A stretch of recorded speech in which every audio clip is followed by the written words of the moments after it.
मोबिना महक और आप देख रहे हैं इस वक्त की खबर।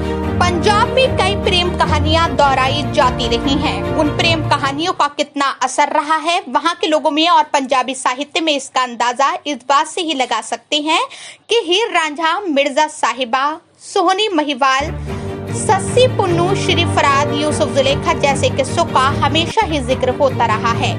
आज हम जानेंगे अपने न्यूज चैनल के माध्यम से, आपको जनवाएंगे हीर रांझा प्रेम कहानी नए फ्लेवर और अलग जानकारी के साथ हमारी न्यूज चैनल पर।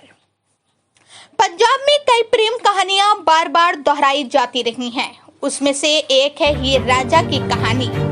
तब भारत अखंड था और पाकिस्तान का तब नामो निशान नहीं था। तख्त हजारा नाम का एक गांव चिनाब नदी के किनारे हुआ करता था, जहां जाट परिवार में एक बच्चा पैदा हुआ जिसका नाम रखा गया रांझा। जिसके पहले ही 3 बड़े भाई थे और सभी खेती करते, लेकिन रांझा सबका दुलारा था। ऐसे में मौज मस्ती में बांसुरी बजाते हुए उसका बचपन बीता। जब वो बड़ा हुआ तो जैसे उनकी किस्मत ने करवट ले ली। जब रांझा के बड़े भाइयों की शादी हो गई तो उसके घर में झगड़े काफी ज्यादा होने लगे। फिर एक दिन मन मार कर रांझा ने अपना घर छोड़ दिया और भटकते भटकते हीर के गांव झंग पंजाब चला गया।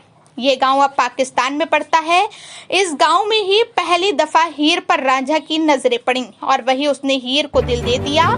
हीर सियाल जनजाति में जन्मी एक अमीर घर की लड़की थी और उसे भी पहली नजर में रांझा से मोहब्बत हो गई। हीर हमेशा रांझा को अपनी नजरों के सामने रखने के लिए उसे अपने पिता से कहकर चरवाहा के काम पर रखवा लिया। फिर हीर और रांझा की चोरी छुपे मुलाकातें शुरू हो गईं। एक दिन हीर के चाचा कैदों ने इस प्रेमी जोड़े को मुलाकात करते देख लिया और फिर इस बारे में हीर की मां मलिकी और हीर के पिता चूचक को बता दी।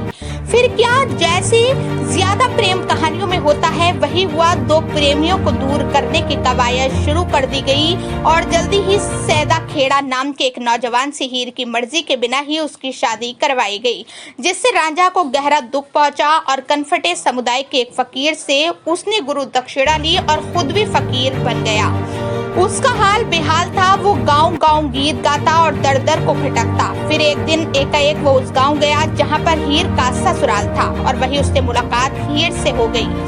दोनों ने एक दूसरे से अपने दुख दर्द बयां किए और फिर साथ भाग निकले। वो भागने में कामयाब होने ही वाले थे कि वहां के स्थानीय राजा ने आखिर में दोनों को पकड़ लिया। तमाम इम्तिहान लिए गए इन 2 प्रेमियों के और फिर इन इम्तिहानों के बाद राजा को यह एहसास हुआ कि एक दूसरे के लिए ही हीर रांझा बने हैं। फिर दोनों की शादी कराने की बात तय कर ली गई, लेकिन दोनों का एक होना शायद मंजूर नहीं था किस्मत को, क्योंकि हीर के चाचा को हीर के साथ इतना अच्छा होना कहाँ हजम होता। उसने शादी के दिन ही हीर के खाने में जहर मिलाया और उसे मार डाला। जब ये खबर रांझा तक पहुंची तो उसने भी जहर खाकर जान दे दी और इसी तरह से ये प्रेम कहानी अमर हो गई। इसी तरह की ताज़ा तरीन खबर देखने के लिए हमारे न्यूज चैनल को लाइक करें, शेयर करें, सब्सक्राइब करें और बेल आइकन दबाना ना भूलें ताकि आपको डेली की अपडेट मिलती रहे।